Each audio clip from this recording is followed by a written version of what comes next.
ঢাকা থেকে ভারতের পশ্চিমবঙ্গে ১৮ মাস পর বাস চলাচল শুরু হয়েছে।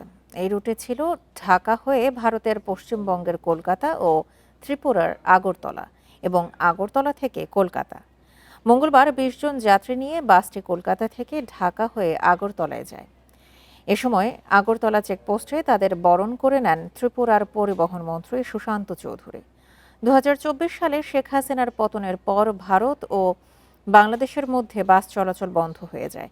ভিসা না দেওয়ার কারণে কমে যায় ভারতগামী যাত্রীর সংখ্যা। বিএনপি সরকার গঠনের পর দুই দেশের মধ্যে কমেছে রাজনৈতিক অস্থিরতা। ভারত ও বাংলাদেশের মধ্যকার সম্পর্ক আরও উন্নত হবে বলে আশা প্রকাশ করেছেন সুশান্ত চৌধুরী। এছাড়া ত্রিপুরা থেকে রেল পরিষেবা চালু করতে দুই দেশের সরকার ইতিবাচক পদক্ষেপ নিচ্ছেন বলেও জানিয়েছেন তিনি।